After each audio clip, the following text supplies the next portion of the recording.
tanpa penebusan darah tidak ada keselamatan. Nah, jelaskan di mana hukum Taurat yang mengatakan tanpa ada penumpahan darah Yesus tidak ada keselamatan. Coba sebutkan di kitab Tauratnya.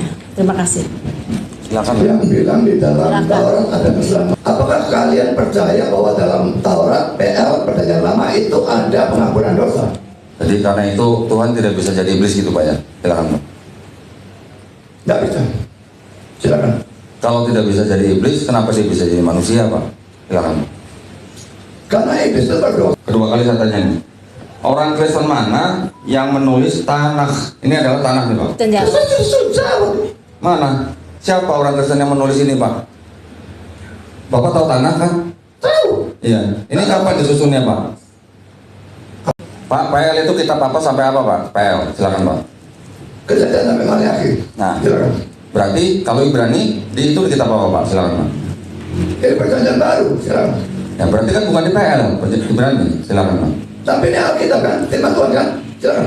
Alkitab itu dari Kejadian sampai Wahyu. Ya. Tapi di dalamnya ada PL, ada PB. Ya. Yang Bapak tanya kan di PL. Ya. Bagaimana Bapak membuktikan dari PB? Gitu Pak. Silakan. Semua berhubungan, firman Tuhan itu semua berhubungan. Silakan. Yang Bapak tanya, saya koreksi, Bapak bertanya di PL atau di Alkitab? Silakan Pak.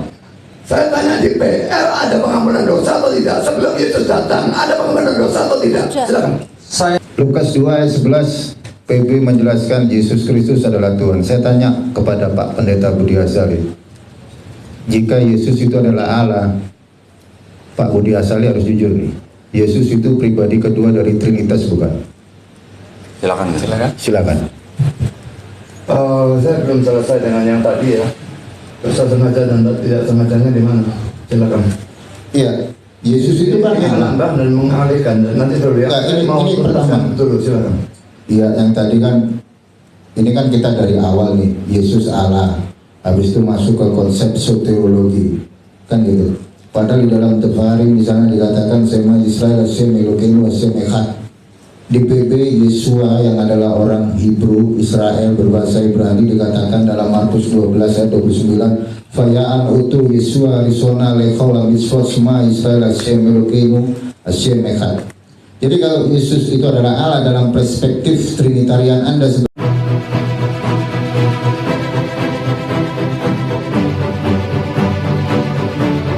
Lihat ada kata-kata anak manusia. Anak manusia itu dianggap manusia kan? Anak manusia. Kenapa kalau anak kata-kata menyamakan dirinya, sebetulnya terjemahan yang lebih tepat menyetarakan dirinya dengan Allah. Oh ya, saya lupa katakan, kalau saya menyembah dan disebut Allah atau Tuhan, saya bacakan yang keempat saja, Matius 15 ayat 25. Tapi perempuan itu mendekat dan menyembah Dia sambil berkata, Tuhan, tolong aku. Disebut Tuhan dan disembah. Ya, ayatnya banyak, saya loncat lagi. Yang nomor 8. Ayat 9:38, katanya, aku percaya Tuhan, lalu ia sujud menyembahnya.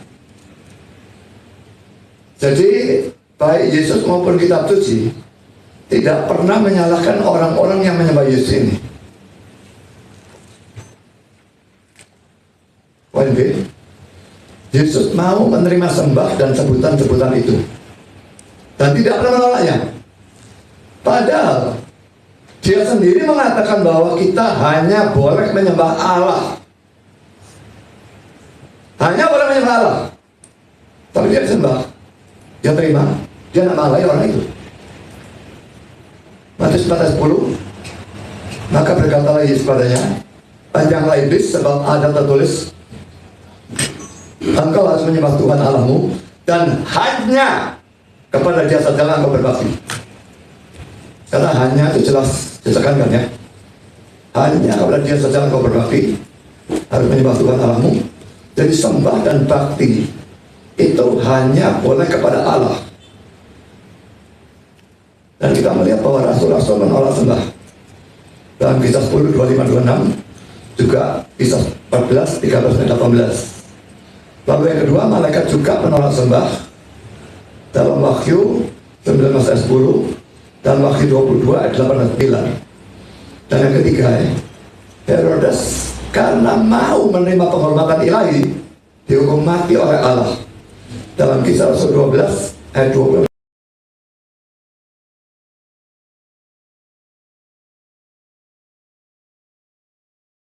Dan 23. Karena itu, kalau Yesus menerima sembah, maka cuma ada dua pilihan. Katakan kan, cuma ada dua pilihan. Atau dia adalah orang yang kurang ajar, atau nabi palsu, atau dia adalah Allah sendiri. Yang mana yang saudara pilih? Ini saya tujukan kepada pendapat Muslim, karena mereka percaya Yesus hanya nabi. Tidak bisa nabi.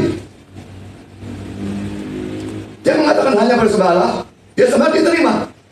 Ini orang kurang ajar, atau nabi palsu, atau memang Allah sendiri. Jadi tidak ada pilihan, ya tidak ada pilihan yang lainnya. Atau dia Allah, atau dia nabi palsu. Tidak ada pilihan bahwa ia adalah nabi asli, orang saleh dan sebagainya, tapi bukan Allah. Tidak ada. Jawab pertanyaan ini. Dia Allah atau nabi palsu? Boleh sini, silakan. Stop.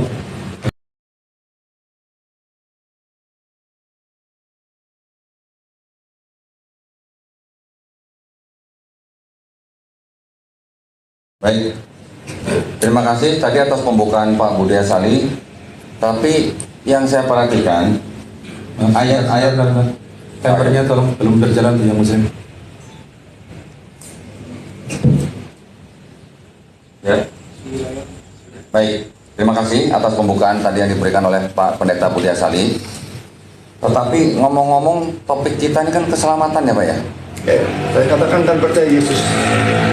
Untuk keselamatan maksudnya sebagai manusia Kristen selamatnya bagaimana kan harusnya begitu Pak ya? Ya, percaya Yesus sebagai Allah. Iya, tapi yang Bapak berikan tadi ayat-ayatnya kebanyakan, bukan kami nggak bisa menyanggah, tapi ini sebagian besar ini isinya mengenai keilahian Yesus nih Pak. Loh, kan saya sudah katakan. Sebentar Pak, ini waktu Ya. saya bicara. Nanti saya akan berikan waktu ke Pak Budi. Ya. Jadi menurut kami di permulaan ini Pak Budi Asali memberikan ayat-ayat ini, tapi sedikit keluar daripada topik, gitu ya. Saya ingin konfirmasi ke Pak Budi Asali. Apakah betul begitu Pak? Silakan. Tidak keluar dari topik. Saya dari awal saya mengatakan. Coba sama aja. Enggak. Gini Pak. Kalau ada salah satu yang sudah menyatakan waktunya, itu waktunya moderator yang bicara. Oke. Nanti setelah diberikan Bapak baru Bapak bicara. Silakan Pak. Silakan. Sekarang. Ya. Saya pada awal sudah mengatakan kalau mau selamat harus percaya dia sebagai Allah. Maka di sini saya membuktikan dia sebagai Allah. Tapi dari ayat-ayat ini cuma ada dua kemungkinan, atau dia Allah atau dia nabi palsu. Dan ini baru sepertiga khotbah, jadi ini masih ada sambungannya. Nanti akan saya tidak lari dari keselamatan itu. Jadi tapi sementara saya tanyakan ini, dia Allah atau nabi palsu?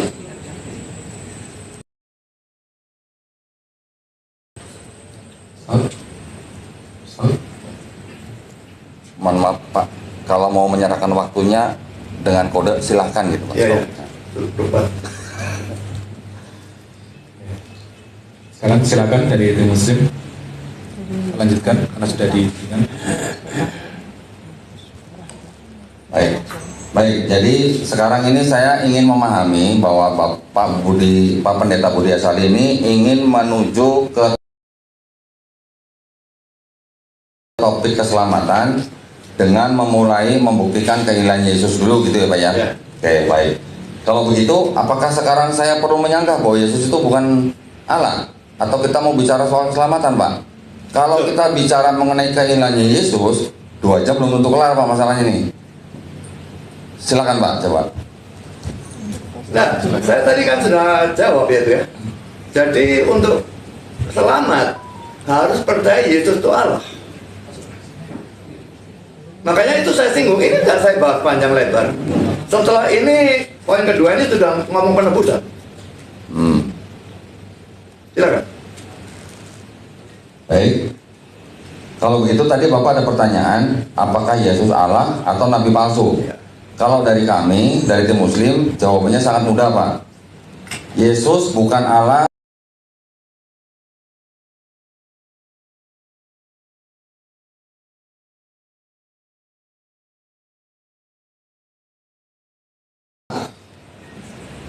Kalau dia bukan Allah, dia terima. Dia nabi palsu.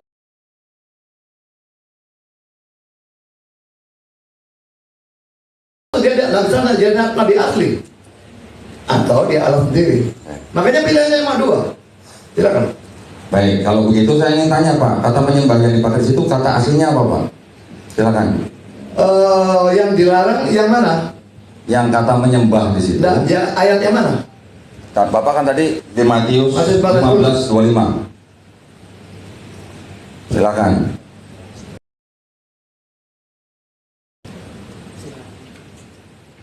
Matius mana? 15:25. Matius 15 ayat 25.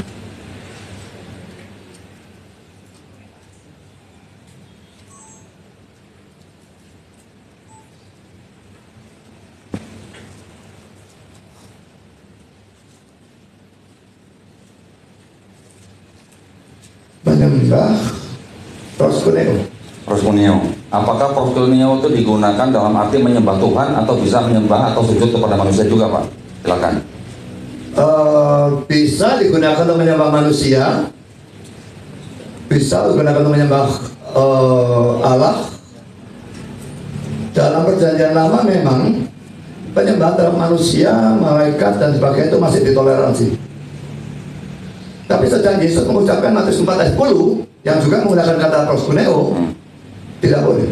Makanya Rasul menolak. Saya sudah berikan ayatnya, kisah 10 dan kisah 14.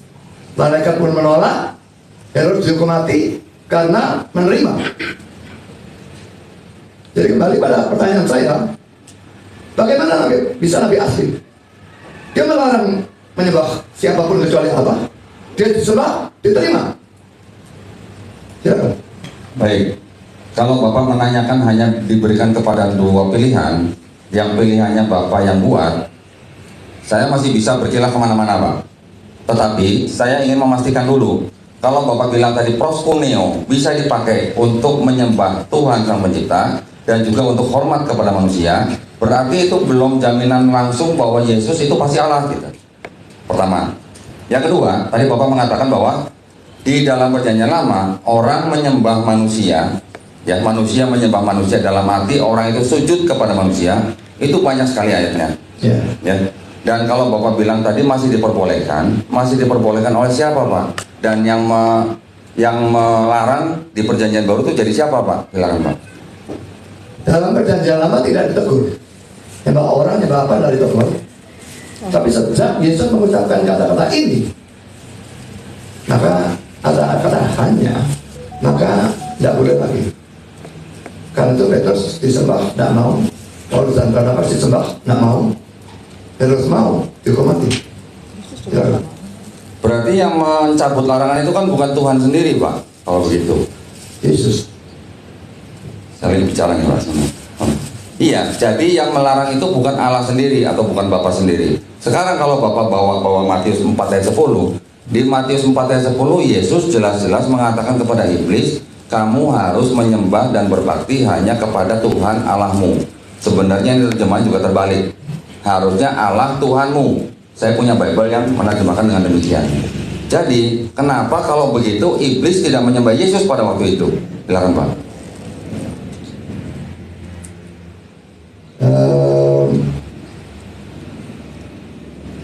Yesus tidak menyuruh iblis menyembah Tuhan ya.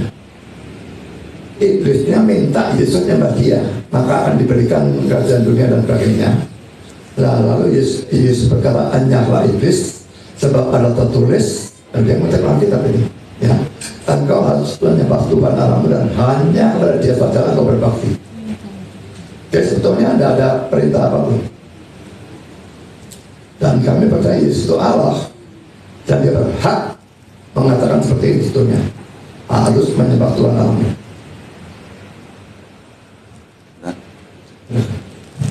Nah, jadi pertanyaan saya, kalau Yesus mengutip perjanjian lama, meminta iblis untuk menyembah dan berbakti hanya kepada Tuhan Allahmu, kenapa iblis pada waktu itu tidak menyembah Yesus kalau Bapak berkeyakinan bahwa Yesus itu Allah? Silakan Pak. Yesus ya terang tidak mau nyembah. Mana dia mau nyembah Yesus? Dia kepingin Yesus nyembah dia kok. Kan godaan di padang gurun kan itu. Silakan. Jadi iblis tidak tahu kalau Yesus itu Allah pada waktu itu Pak. Silakan. Dia tahu tapi dia tidak mau mengakui dan tidak mau menyembah. Silakan. Jadi iblis tahu nggak Yesus punya Tuhan? Silakan. Iblis tahu Yesus itu Tuhannya sendiri.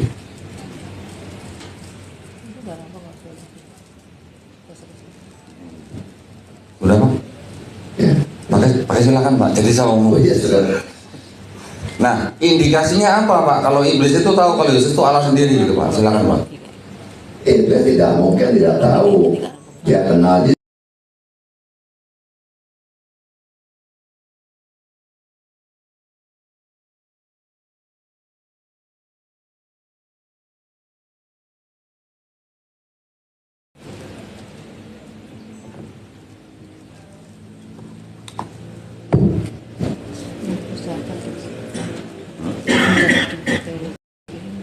Ini ya.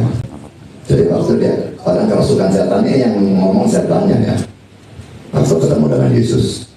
Dan mereka itu pun berteriak, apa urusan dengan kami, hai anak Allah. Dan katakan anak Allah itu adalah Allah.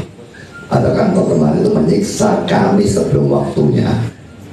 Dia tidak mungkin mengatakan kata-kata ini kalau dia tidak tahu kalau Yesus itu Allah. Dia pasti tahu. Ya, lalu minta supaya boleh masuk ke dalam babi dan sebagainya, pergi diizinkan. Jadi iblis tunduk kepada Yesus. Siapa Yesus kalau iblis tunduk kepada dia? Kepada Yesus. Siapa Yesus kalau iblis tunduk kepada dia? Kalau bukan Allah. Ya. Pak, di mana indikasi bahwa anak Allah? Dan saya berikan di atas 5:18, dia menyebut Allah itu bapaknya dan dikatakan menyetarakan diri dengan Allah. Ya. Kalau anak tangga itu tangga bukan Pak? Apa? Anak tangga itu tangga bukan? Anak sekolah itu sekolah bukan Pak? Bukan. Kenapa Bapak berpatokan kalau anak manusia pasti manusia, kalau anak Allah pasti Allah Pak? Karena itu Allah dan manusia. Ya. Anak sebagai manusia disebut anak manusia. Sebagai Allah disebut anak Allah. Sama sekali beda. Jadi bagi saya Allah itu dalam tanda petik jenis makhluk. Anak anjing, anaknya mesti anjing.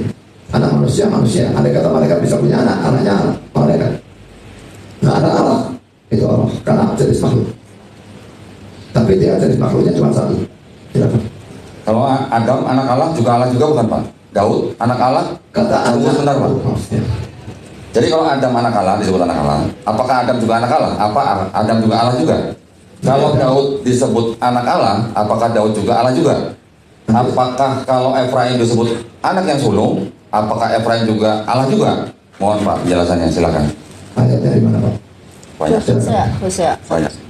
Hosea 11 ya. Sebentar. Itu anakku yang sulung Israel. Hosea 11. Nah, waktunya tadi Tolong di- pihak Kristen sudah mau menyampaikan, silakan, masih jalan.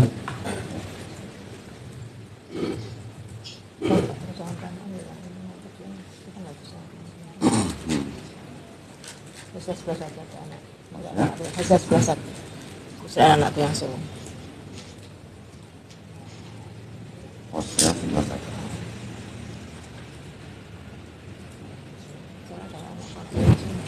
Ketika Israel masih muda, aku kasih dia, dan dari Mesir kupanggil anakku itu. Hosea 11 ayat 1. Silakan Pak. Bisa 11. Hosea Hosea. 11 ayat 1. Proses ayat 1. Kita yang percaya kepada Kristus juga disebut anak Allah kan ya, Yohanes 1 ayat 12 ya. Ya. Tapi anak dalam arti anak adopsi. Kenapa Yesus disebut anak tunggal Allah? Ya, dalam Yohanes 1 ayat 14, juga dalam Yohanes 1 ayat 18, lalu Yohanes 3:16, Yesus disebut anak tunggal. Padahal kita yang percaya Yesus disebut anak Allah. Karena dia anak yang sungguh-sungguh. Kalau yang lain itu anak adopsi. Saya akan tunjukkan ayatnya. Galatia pasal 4. Mati terus. Punya saya kalau keluar di sana Pak. Bisa deh, Pak. Dan tadi tolong dihentikan kalau ini tidak keluar. Ya diutus menebus mereka yang takluk pada Tuhan supaya kita terima menjadi anak. Ya. Kalau dalam terjemahan bahasa Inggris ini adopsi. Ya. King James, the adoption of sons. Jadi semua itu anak adopsi. Kalau Adam disebut anak Allah, anak itu bisa punya arti lain. Bapak itu bisa berarti pencipta, dan anak ciptaan. Dan Lukas 3:38 Adam disebut anak Allah, itu dalam arti seperti itu. Tapi Yesus anak tunggal Allah. Ini Allah sungguh-sungguh. Ya. Baik, kalau Bapak bilang adopsi di Galatia 4 ayat 5, itu kan bukan perkataan Yesus, Pak. Itu perkataan Paulus. Ada nggak, Pak, perkataan dari Yesus bahwa Yesus itu bukan anak adopsi? Kita setuju. Silakan, Pak. Saya belum ngomong silakan. Jadi maksud saya, menurut kami, yang disebut dengan anak Allah itu bukan berarti ada adopsi atau ada anak tunggal satu-satunya. Karena tradisi Yahudi memang mengenal istilah anak Allah itu sebagai sebutan atau julukan sebagai orang-orang yang soleh atau yang saleh. Bukan berarti kalau dia disebut anak Allah, dia Allah sendiri. Di perjanjian lama begitu banyak anak Allah. Di perjanjian baru juga ada sebutan. Kita Bapak sebagai orang Kristen yang mengaku mengikuti perintah Tuhan juga disebut anak Allah. Kalau Bapak mengatakan ada adopsi atau bukan adopsi, boleh Pak, saya minta ayatnya. Yesus mengatakan bahwa dia bukan adopsi. Silakan Pak. Kita setuju berdebat berdasarkan Alkitab dan termasuk surat-surat Paulus ya. Silakan. Baik, Bapak mengatakan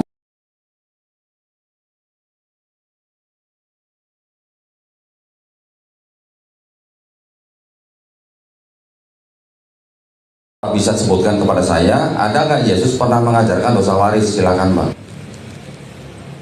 Tidak semua yang Yesus ajarkan itu mesti ada yang Paulus ajarkan dan sebagainya.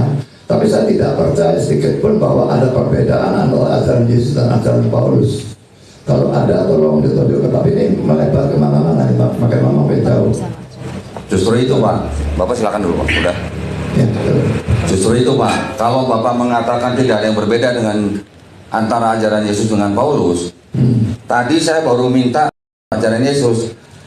Di Matius 18 ayat 3, Yesus mengatakan bahwa untuk masuk ke dalam kerajaan surga, kalian hanya perlu bertobat dan menjadi seperti anak kecil ini. Dan Yesus tidak pernah mengatakan bahwa ada dosa waris yang harus ditebus oleh dirinya sendiri. Sedangkan dosa waris atau dosa yang menjalar dari dosa yang dilakukan oleh Adam dan Hawa kepada setiap bayi yang lahir, itu tidak pernah diajarkan Yesus gitu Pak. Jadi menurut kami, hal ini merupakan hal yang sangat esensial karena penebusan dosa waris tidak pernah diajarkan oleh Yesus. Silakan Pak. Oke, saya tanyakan kepada saudara. Kata-kata Yesus dan Paulus, yang mana yang tingkatnya lebih tinggi?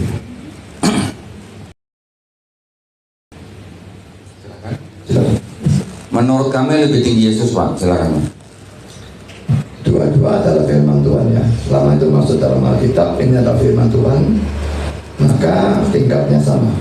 Apakah perjanjian lama, Musa atau siapapun, pokoknya masuk firman Tuhan itu tingkatnya sama. Tidak bisa kata-kata Yesus lebih tinggi daripada Paulus. Pada waktu Paulus menulis diilhami oleh Allah, kata-katanya setara dengan firman Tuhan dan setara dengan kata-kata Yesus. Silakan. Jadi menurut Bapak, Paulus kata-katanya sama tingginya dengan perkataan Yesus. Ya. Kalau begitu, tolong tunjukkan Pak, yang menebus dosa ini kan Yesus, bukan Paulus. Ya. Betul. Kalau menurut kami lebih tinggi karena Yesus yang menebus dosa manusia menurut ajaran Kristen. gitu ya. Jadi kalau Yesus yang menurut Bapak mati di atas kayu salib untuk menebus dosa manusia, tetapi yang mengajarkan dosa waris bukan dia yang disalib, yang mana kira-kira menurut Bapak yang lebih tinggi? Silakan Pak. Saya sudah katakan tidak harus Yesus mengajarkan apa yang Paulus ajarkan. Kalau semua mesti mengajarkan seperti itu, Petrus juga mesti mengajar, Yohanes mesti mengajar, Musa mesti mengajar. Lah ya seseluruh Alkitab penuh dengan dosa waris. Jadi satu mengajar atau mengajar bebas, mengajar dan sebagainya. Baik. Kalau memang Bapak bilang Yesus tidak harus mengajarkan, tapi Paulus boleh mengajarkan apa yang dilakukan oleh Yesus. Kan itu kelihatan Pak, jadi memang ada bedanya ajaran Yesus dan Paulus. Yesus tadi mengatakan kamu hanya perlu bertobat dan menjadi seperti anak kecil ini untuk masuk kerajaan sorga. Kalau untuk bertobat dan seperti anak kecil ini, apakah harus percaya bahwa ada dosa waris yang ditebus oleh Yesus? Silakan Pak. Beda, tidak masalah selama tidak bertentangan. Silakan.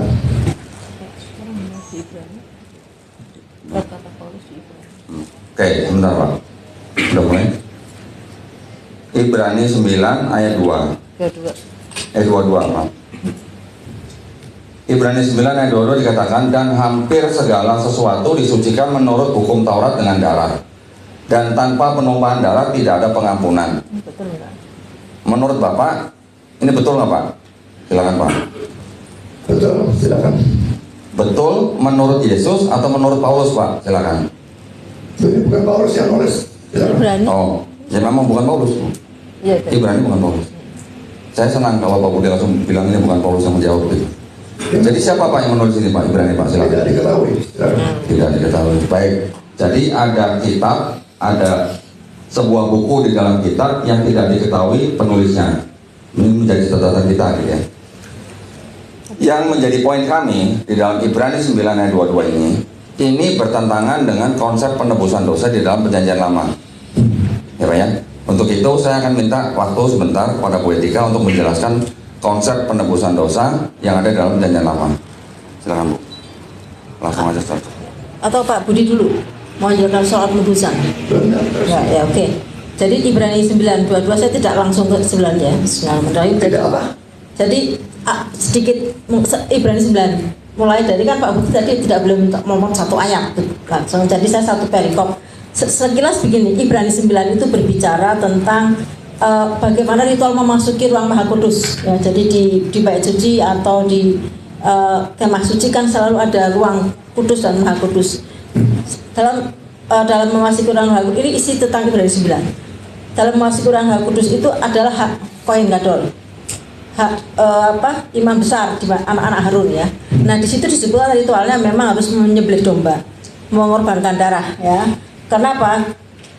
Banyak dia harus dibersihkan darahnya di mezbah dan lain-lain. Dan ritual ini menurut Ibrani 22 hanya berlaku selama belum ada pembaharuan, artinya belum ada Yesus lahir, belum ada datangnya Yesus lah.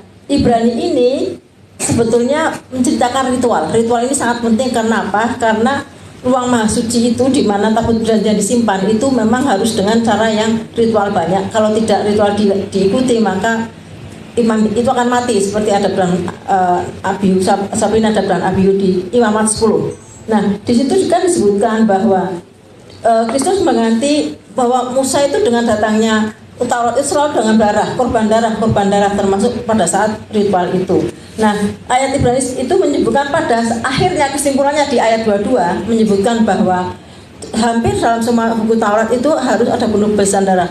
Tanpa penebusan darah tidak ada keselamatan. Nah, jelaskan di mana hukum Taurat yang mengatakan tanpa ada penumpahan darah Yesus tidak ada keselamatan. Coba sebutkan di kitab Tauratnya.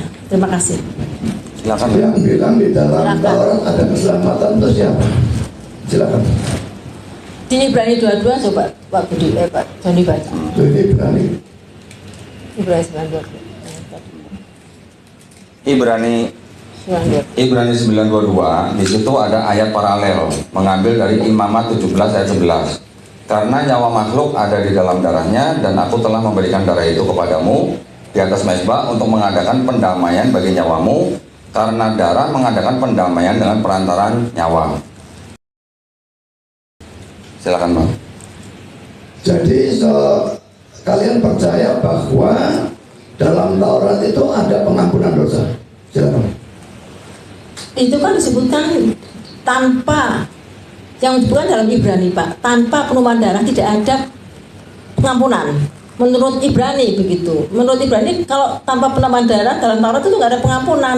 Masalahnya benar nggak, kita harus cross check ke Taurat ini gitu loh. Dimana bunyi ayat di Taurat yang mengatakan bahwa tanpa penumpahan darah Tuhan nggak akan mengampuni, seperti yang disebutkan dalam Ibrani 9:22. Silahkan. Pertanyaan saya dari jawab.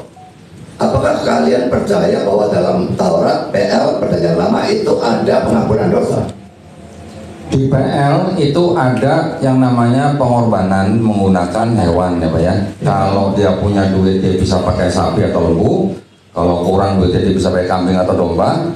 Kalau kurang juga dia bisa pakai burung tekukur. Kalau kurang juga dia masih bisa pakai tepung terigu untuk pengampunan dosa yang tidak disengaja. Maaf sebentar. Tadi sudah menyerahkan waktu. Iya. Wah, ini kalau Operatornya Bapak sering lupa bilang silakan masalahnya Pak. masalahnya ngomong. Udah belum? Silakan. Oke, kalau nggak diulang silakan. Misalnya di mana? Tadi terakhir di mana? Tadi di share. Pertanyaan saya belum dijawab. Saya tanya Ada. di dalam Taurat apakah ada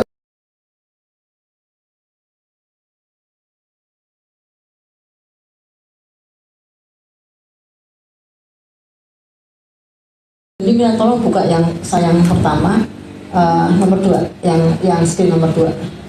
Nah, tolong dibacakan.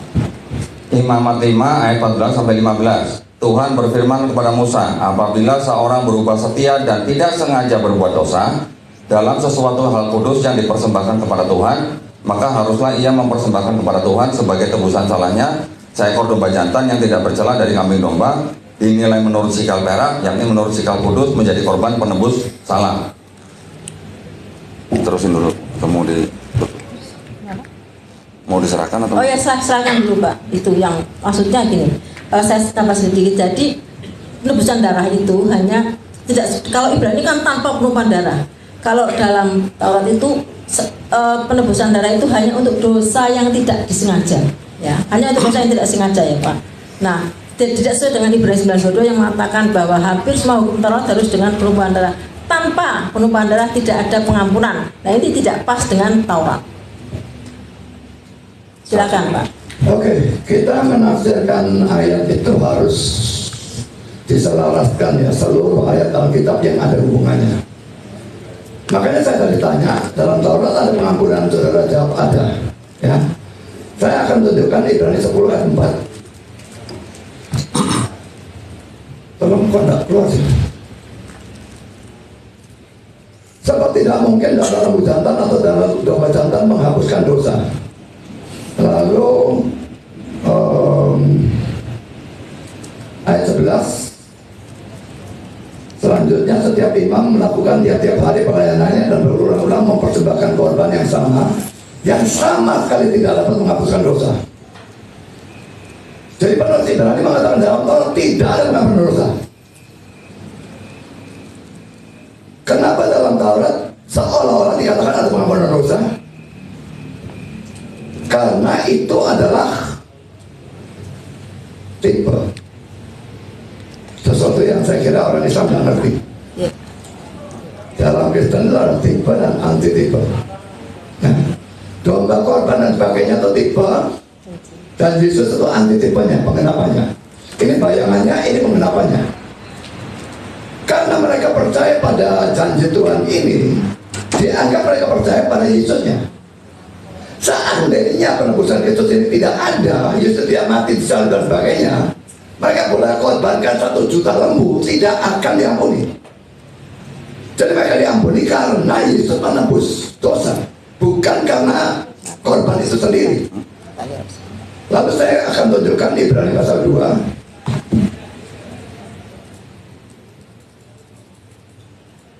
Saya bacakan ayat 14 dan seterusnya ya, sampai 17 ya.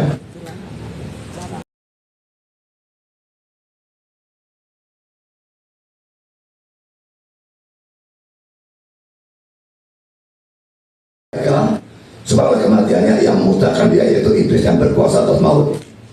dan sebagainya dan sebagainya. Sekarang ayat 16 ya. Sebab sesungguhnya bukan malaikat-malaikat yang ia kasihin, tapi keturunan Abraham yang ia kasihin. Maksudnya manusia. Jadi kalau Yesus mau menebus manusia, dia harus menjadi manusia dan mati sebagai manusia. Seandainya dia mau menebus babi, dia harus jadi babi dan mati sebagai babi. Tapi dia mau menebus manusia, dia tidak menebus malaikat. Kalau menebus malaikat, dia jadi malaikat dan mati sebagai malaikat. Tapi dia bukan malaikat yang dia kasih, tapi keturunan Abraham. Jadi adanya penebusan Kristus itu yang membuat orang bisa diampuni. Kalau cuma ada korban-korban PL itu tanpa ada penebusan Kristus, dia mati salib, ini sama sekali tidak ada gunanya. Jadi satu sisi bisa mengampuni, satu sisi tidak bisa mengampuni. Kalau dipisahkan dari penebusan Kristus, tidak bisa mengampuni. Itu yang dibicarakan surat Ibrani pasal 10 tadi. Tapi kalau dihubungkan dengan penebusan Kristus, bisa mengampuni. Itu yang dibicarakan oleh Taurat. Silakan. Pak, ngomong-ngomong, Bapak tadi bilang kalau Yesus mau menebus babi, dia harus jadi babi, Pak. Nggak ada rencana gitu, Pak, Yesus mau nebus iblis gitu, Pak. Silakan, Pak. Iblis termasuk malaikat ya. Ini dikatakan bukan malaikat-malaikat yang dia kasihani. Jadi tentu tidak ada rencana. Silakan.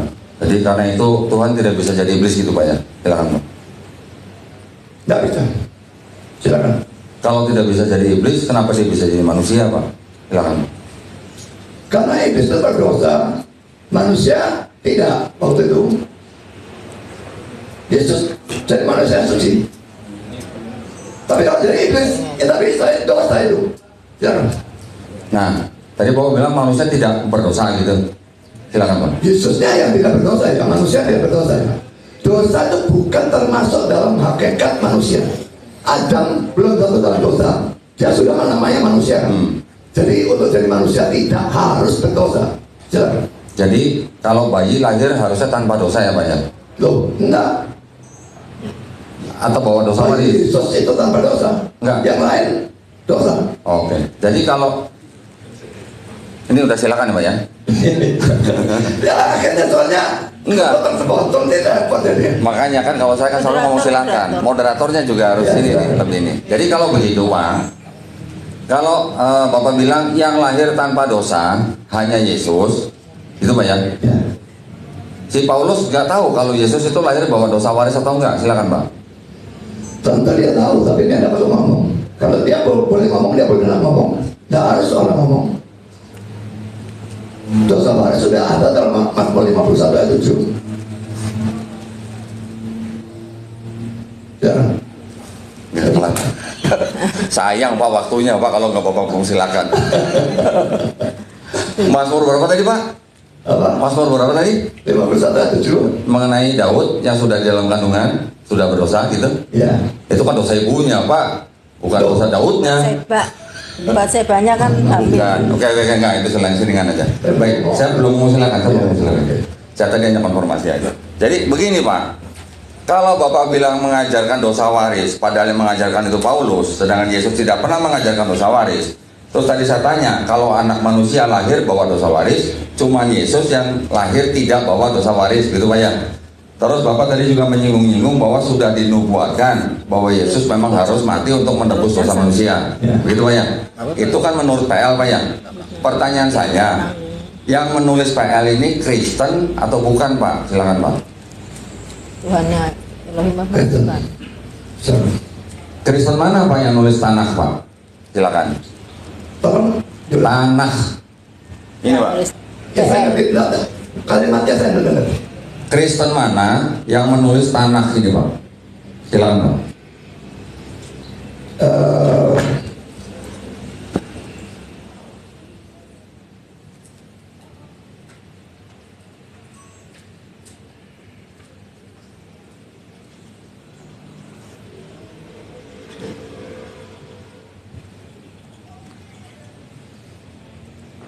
Ini saya baca Ibrani pasal 11 ya.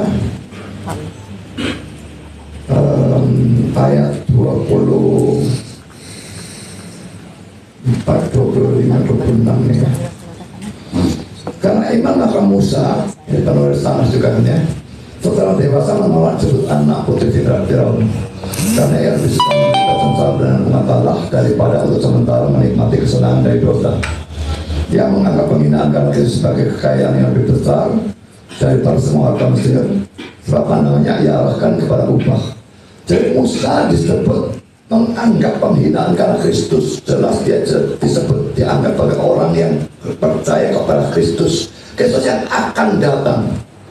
Semua orang-orang perjanjian lama yang beriman kepada Kristus yang akan datang. Kalau orang-orang perjanjian baru beriman kepada Kristus yang sudah datang, tapi sama-sama beriman kepada Kristus. Jadi yang menyelamatkan tetap iman kepada Kristus. Mulai Adam jatuh terus sampai akhir zaman, hanya iman kepada Kristus yang menyelamatkan. Kalau tidak beriman kepada Kristus, tidak bisa masuk surga, dan satu-satunya tempat selain surga adalah neraka. Pertanyaan saya ulang nih Pak, kedua kali saya tanya nih. Orang Kristen mana yang menulis Tanakh? Ini adalah Tanakh nih Pak. Mana? Siapa orang Kristen yang menulis ini Pak? Bapak tahu Tanakh kan? Tahu. Iya. Ini kapan disusunnya Pak? Apanya? Tanakh kapan disusun Pak? Apanya? Tanakh disusun. Dikanonisasi. Tanakh. Bapak tahu Tanakh ya? Ya. Disusun. Nah, orang Kristen mana yang menyusun Tanakh Pak? Itu pertanyaan saya. Bukan menulis. Menulis? Ya menulis, yang menulis Tanakh. Musa tidak nulis Tanakh. Musa dianggap Kristen sama dia. Gitu. Jadi menurut Bapak Musa Kristen? Ya. Oke. Boleh Pak sebutkan saya di mana ayatnya Musa Kristen? Ini ayatnya baru saya bacakan. Mana ada kata Kristennya Pak? Ibrani. Dia menganggap penghinaan karena Kristus sebagai kekayaan yang lebih besar dan sebagainya. Sebutan Kristen pertama kali kapan Pak? Silakan Pak. Saya menganggap semua orang yang percaya kepada Kristus itu adalah Kristen sebagai Tuhan dan Juru Selamat dia. Atau percaya nubuat-nubuat tentang Kristus atau simbol-simbol atau tipe-tipe tentang Kristus, maka dia adalah orang Kristen. Dan semua orang-orang percaya dalam perjanjian lama, saya anggap sebagai orang Kristen. Silakan. Jadi menurut Bapak Tuhannya Musa itu Yesus. Silakan Pak. Ya, silakan. Buktinya boleh diperlihatkan nggak Pak? Bahwa Musa mengetahui bahwa Tuhannya itu namanya Yesus. Silakan Pak. Ini dikatakan menderita penghinaan karena Kristus. Kristus kan juga Yesus. Silakan. Pak, tadi kan Bapak bilang Ibrani yang nulis nggak tahu siapa. Tapi tetap masuk kanon Alkitab. Tidak ada keharusan tahu siapa yang nulis. Loh. Banyak yang tidak diketahui penulisnya. Tidak ada masalah. Silakan. Nah, jadi bagaimana Bapak yakin kalau Musa ini meyakini bahwa Yesus itu adalah Tuhannya dia? Kalau Musa aja jangan-jangan pasti nggak tahu Pak ayat ini Pak. Silakan Pak. Musa tahu atau tidak tahu, tapi penulis ini tahu kalau Musa tahu Kristus. Kalau tidak tadi disebutkan begini, ini Alkitab, ini harus yang firman Tuhan, ini benar. Silakan. Silakan Pak. Sekarang buktikan penulis Ibrani tahu kalau Musa mengenal Kristus. Silakan Pak. Loh, ayatnya sudah saya berikan kok. Bukan, maksud saya dari perjanjian lama gitu. Loh, buktinya ya ayat ini kok bisa. Saya tidak butuh bukti ayat lain. Satu ayat itu cukup kalau ayatnya jelas. Dia menganggap penghinaan karena itu sebagai kekayaan yang lebih besar dan sebagainya. Silakan. Oh ini jadi orang membunuh manusia. Nanti. Nah sekarang maksudnya gini loh Pak. Udah dimulai ya waktunya. Maksudnya begini. Di seluruh perjanjian lama dari Kejadian sampai Maliaki kalau di kitabnya Kristen, dari mana kita mengetahui bahwa Musa mengakui atau memahami Tuhannya bernama Yesus, sedangkan Bapak percaya kepada seorang penulis di kitab Ibrani yang tidak tahu siapa yang nulis? Bagaimana Bapak yakin bahwa yang menulis Ibrani ini diilhami oleh Allah? Silakan Pak. Karena ini masuk di dalam kanon Alkitab, dan ingat perdebatan kita dengan perjanjian berdasarkan Alkitab, berarti juga surat Ibrani ini. Jadi saya menggunakan surat Ibrani ini sah untuk perdebatan kita. By the way, saudara belum menjawab pertanyaan saya tadi. Dalam PL itu ada pengampunan dosa atau tidak? Tadi kamu sudah jawab ada, Pak. Tadi kamu sudah jawab ada. Saya jawab tadi ada. Ada. Kan tadi kita sudah sebutkan imamat. Nah, Ada saya yang mana dulu nih, Pak? Silakan Kak Ete. Silakan juga. siapa nih? Juga Bapak dulu. Masih jangan. Ya. Ya, saya tadi sudah Mengatakan ada. tunjukkan Ibrani pasal 10 kan saya tunjukkan ya. Tidak mungkin ya darah lembu jantan atau darah domba jantan menghapuskan dosa. Jadi ayat yang diapakan kalau saudara mengatakan bahwa dalam PL ada pengampunan dosa? Silakan. Pak, kalau Bapak nanya di dalam PL ada pengampunan dosa atau tidak, kita tadi sudah tunjukkan, tapi Bapak mau membuktikan bahwa di PL tidak ada pengampunan dosa dengan menggunakan Ibrani yang tidak ada dalam PL, Pak. Jadi, nggak logis. Silakan, Pak. Saya sudah katakan ini termasuk Alkitab. Ya, ini firman Tuhan. Jadi makanya harus ditafsirkan bersama-sama menjadi seperti yang saya katakan. Yang tadi sudah saya katakan. Tapi kalau kalian mengatakan bahwa ada pengampunan dosa, ya, lalu buat apa Allah jadi manusia dalam diri Yesus mati menebus dosa? Kalau memang dalam PL sudah ada pengampunan dosa, Yesus tidak perlu datang. Silakan. Pak, PL itu kitab apa sampai apa, Pak? PL, silakan, Pak. Kejadian sampai Maliaki. Nah, Silakan. berarti kalau Ibrani itu di kitab apa, Pak? Silakan, Pak. Ini perjanjian baru. Silakan. Ya, berarti kan bukan di PL, Ibrani. Silakan, Pak. Tapi ini Alkitab kan, firman Tuhan kan, silakan. Alkitab itu dari Kejadian sampai Wahyu, Iya. tapi di dalamnya ada PL, ada PB. Iya. Yang Bapak tanya kan di PL. Ya. Bagaimana Bapak membuktikan dari PB? Itu Pak, silakan. Semua berhubungan, firman Tuhan itu semua berhubungan. Silakan. Yang Bapak tanya, saya koreksi, Bapak bertanya di PL atau di Alkitab? Silakan, Pak. Saya tanya di PL ada pengampunan dosa atau tidak? Sebelum Yesus datang, ada pengampunan dosa atau tidak? Silakan. Kita sudah jawab tadi ada, kita sudah berikan ayatnya di imamat. Tapi Bapak membuktikan tidak adanya dengan menggunakan PB. Lah iya. Kalau Bapak menanyakan PL ada pengampunan dosa atau tidak, Ada. terus kemudian Bapak mau membuktikan tidak ada, berarti Bapak harusnya menggunakan ayat di PL dari Kejadian sampai Maliaki, Pak. Jangan ambil dari Ibrani. Silakan, Menggunakan Pak. ayat PB itu sah karena itu firman Tuhan dan itu benar. Dan menurut ayat ini tidak ada pengampunan dosa. Dalam bujana tidak bisa menghapuskan dosa. Nah itu hampir lupa aku ngomong. Silakan. Nah, sekarang yang Bapak tanyakan di PL. Kalau Bapak mau membuktikan dari Ibrani itu bukan PL kan, Pak? Kalau Bapak mau membuktikan di PL tidak ada pengampunan dosa, silakan buktikan dari ayat-ayat yang di PL dari Kejadian sampai Maliaki gitu, Pak. Silakan.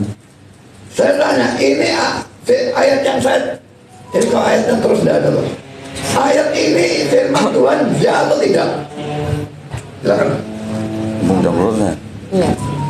Tidak.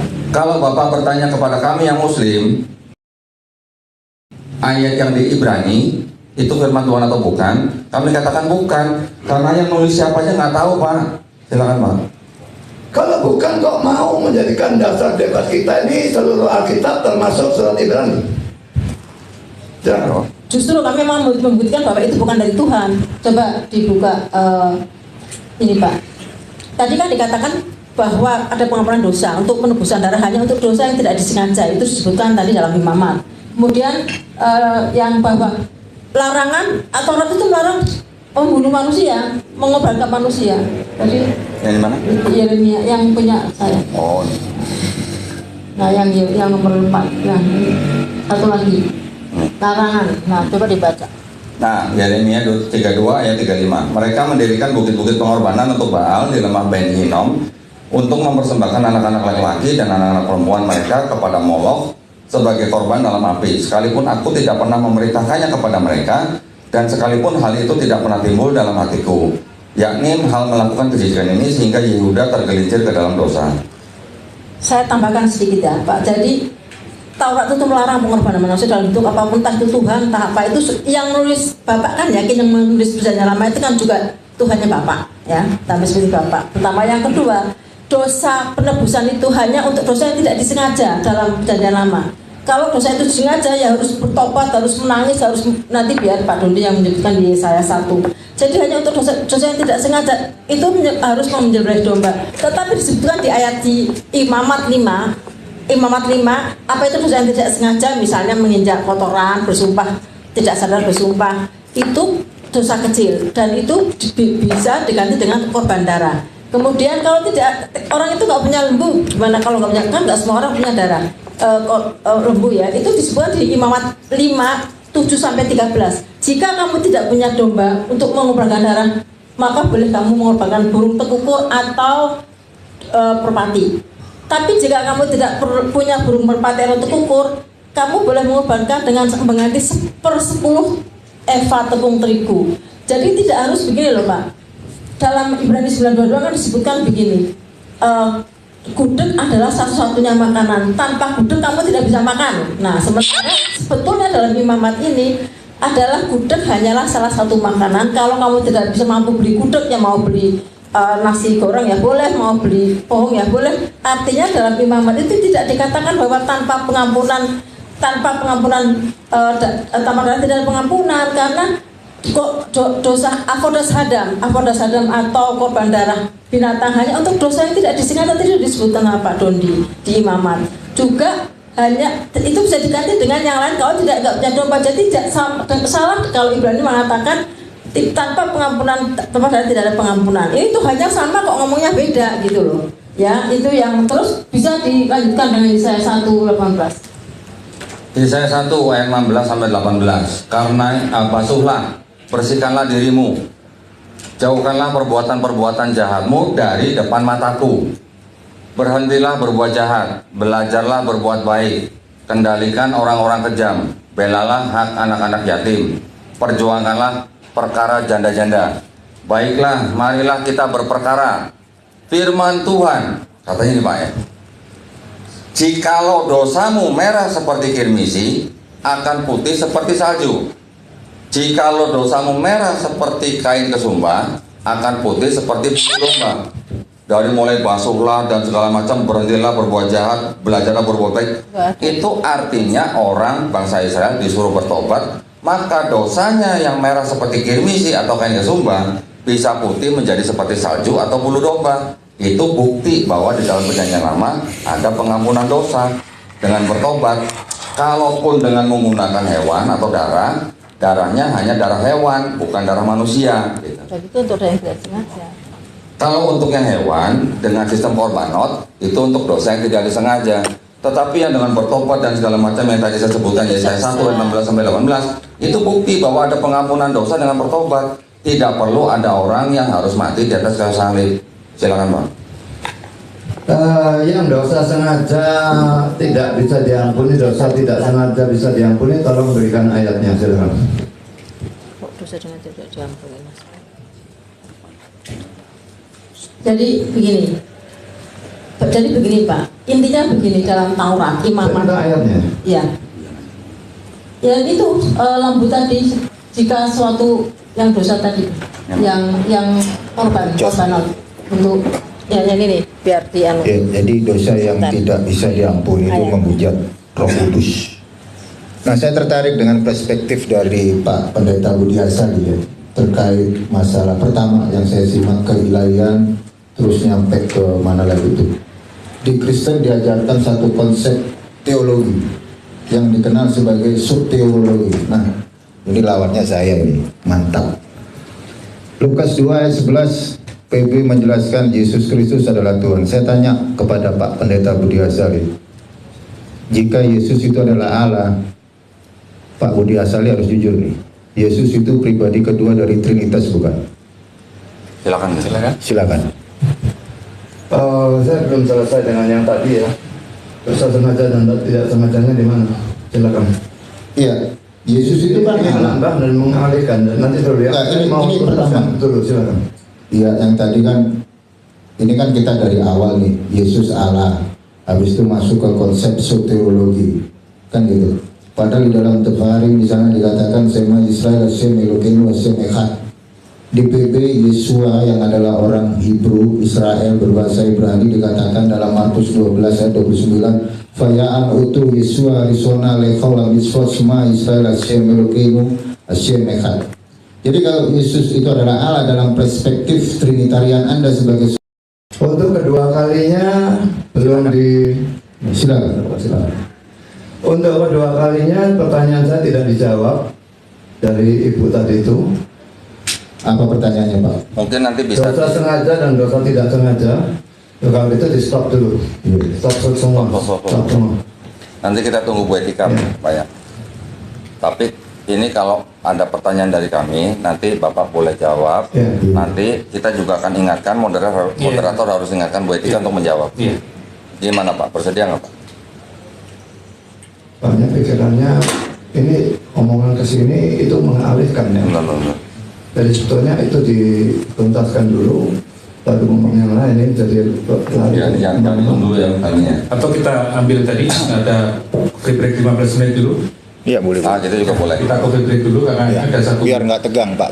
yang materi yang belum bisa hadir untuk menjawab. Ya, bagaimana? Setuju kedua belah pihak? Boleh. Terus sama 5 menit. Oh iya, Coffee break Pak. coffee break. Coffee break Oh, 15. sekalian. Sudah. Iya. Iya.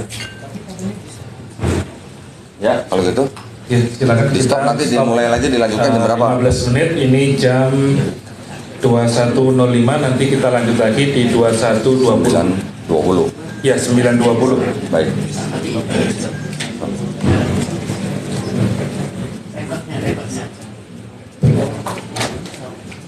Gimana sih?